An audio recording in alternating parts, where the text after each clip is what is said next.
Olá pessoal, meu nome é Camila Codesso e nesta aula nós vamos discutir o tema aplicação de FEM, no caso, aplicação de força eletromotriz. Como o próprio título da aula já diz, na aula de hoje nós vamos revisar, vamos ver uma aplicação direta dos conceitos de lei de Faraday e lei de Lenz.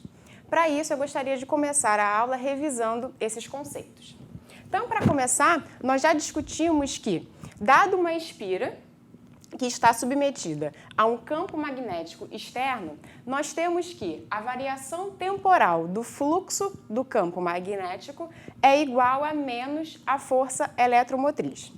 Essa razão aqui, que representa a variação temporal do fluxo do campo magnético, nós temos que ΔΦ nada mais é do que a diferença do fluxo num instante final, que eu chamei aqui de instante 2, menos o fluxo no instante inicial, que a gente chamou de 1. O ΔT é o nosso intervalo de tempo.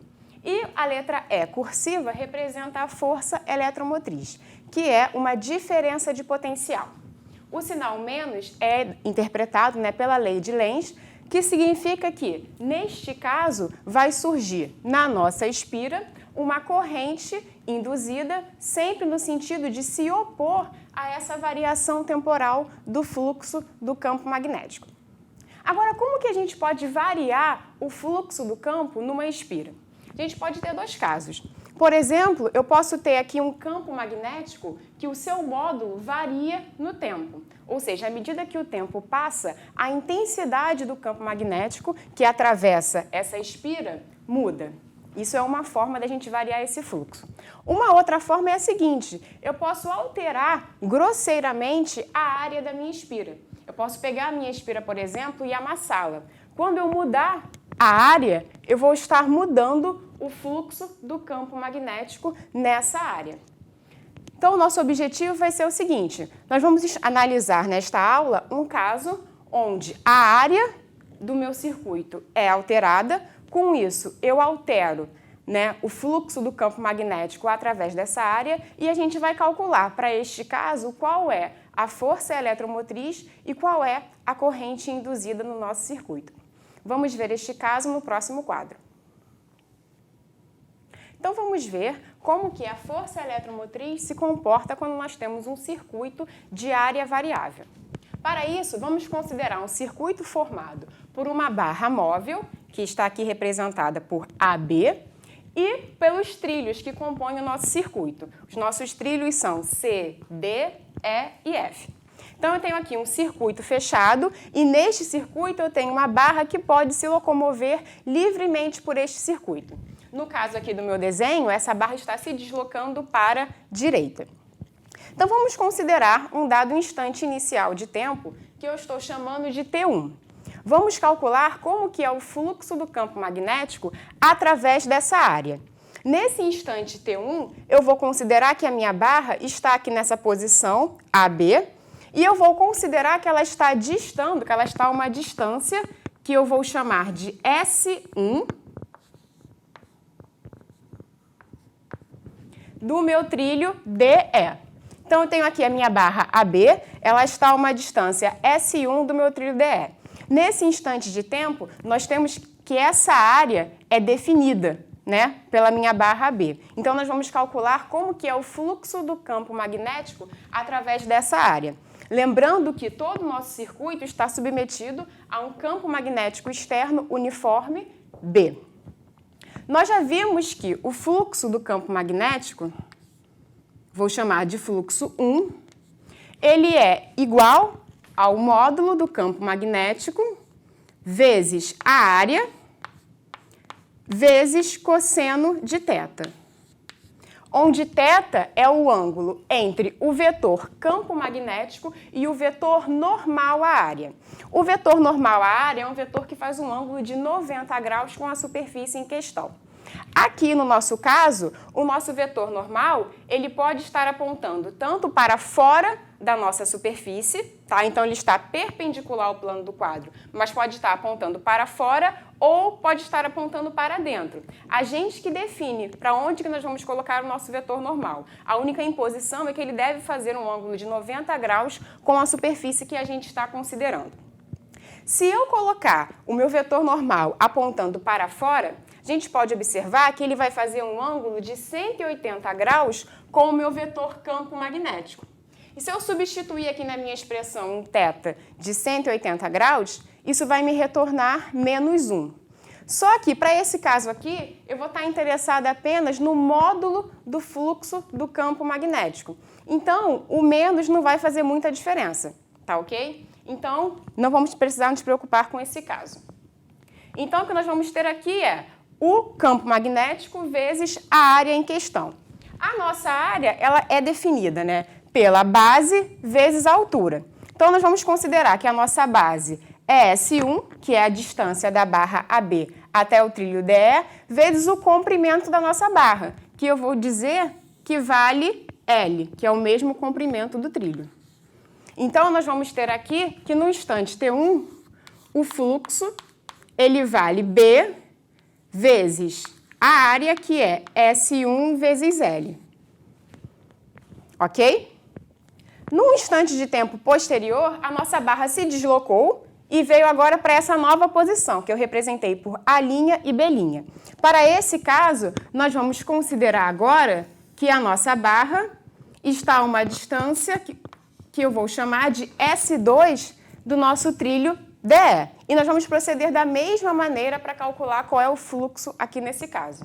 Então, o fluxo no instante 2, o módulo do fluxo vai ser dado pelo campo, que vale B, vezes a área. Agora, A2 vezes o cosseno de θ.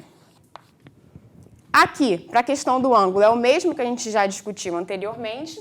Então, nós vamos ter que o nosso fluxo, no instante 2, é B vezes A2, onde a área 2 agora nada mais é do que S2 vezes L.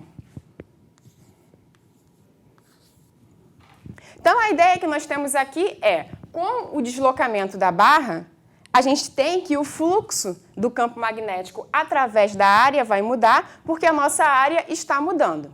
Então, vamos ver qual que é a variação desse fluxo do campo magnético. Então, se eu considerar agora o meu intervalo de tempo, né, no intervalo de tempo ΔT, eu vou ter que a variação do fluxo nada mais é do que o fluxo final, ou seja, o fluxo no instante 2, menos o fluxo no instante inicial, que eu chamei de T1. Tá? Então, vamos substituir as expressões. A variação do fluxo vai ser o fluxo final, que é B, S2, L, menos o fluxo inicial, B, S1, L. Tá ok? A gente pode colocar o campo magnético B, o módulo desse campo, e o comprimento L, tanto do trilho e da barra, em evidência, e nós vamos ter que a nossa variação do fluxo ela é igual a B, L, S2 menos S1. Onde esse S2 menos S1 foi o deslocamento que a barra sofreu nesse intervalo de tempo ΔT. Então, aqui nós temos um ΔS. Agora, se a gente quiser, nós podemos calcular qual que é a força eletromotriz que foi induzida nesse circuito, porque nós já temos a variação do fluxo e nós temos o intervalo de tempo onde houve essa variação do fluxo. Nós já vimos que a força eletromotriz é igual a menos a variação temporal do fluxo e nós já temos esses valores, então basta a gente substituir. Para esse caso aqui, eu vou estar mais uma vez interessada no módulo da nossa força eletromotriz. Então, a gente não vai precisar se preocupar com esse sinal de menos. Então, nós vamos ter que o módulo da nossa força eletromotriz será a razão ΔΦ por ΔT. ΔΦ é essa expressão daqui que eu já vou substituir. B, L, ΔS sobre ΔT. A gente pode observar que nessa razão nós temos ΔS por ΔT, onde esse ΔS é o deslocamento que a barra sofreu nesse intervalo de tempo ΔT. E essa razão ΔS por ΔT nada mais é do que a velocidade com que a barra se moveu, a velocidade média que a barra desenvolveu nessa trajetória. Vamos passar para o próximo quadro para a gente calcular qual que é a corrente induzida nesse circuito. Então, nós vamos calcular agora qual que é a corrente induzida no nosso circuito. Nós já obtemos que o módulo da força eletromotriz neste circuito é dado pela razão BL ΔS por ΔT, onde ΔS por ΔT nada mais é do que a velocidade média do deslocamento da barra quando ela sai de A a B e vai para a linha B'. Então, eu já posso substituir ΔS por ΔT pela velocidade média da barra.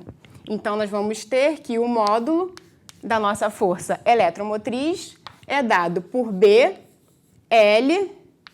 VM, onde VM é o módulo da nossa velocidade média de deslocamento da barra nesse trajeto. Para a gente obter agora a corrente induzida, basta a gente lembrar do conceito que a nossa força eletromotriz ela é uma diferença de potencial e aplicar a lei de Ohm.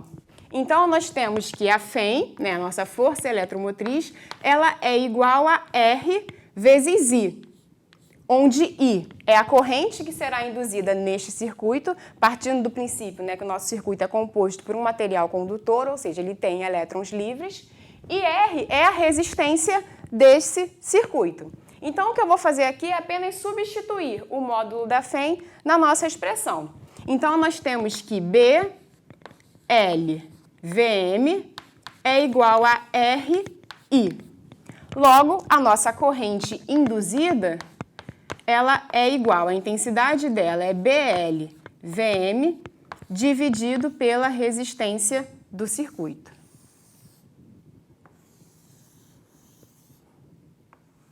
Então, aqui nós temos a intensidade da corrente induzida nesse circuito. Nós podemos agora, a partir da lei de Lenz, definir qual que é o sentido dessa corrente induzida no nosso circuito.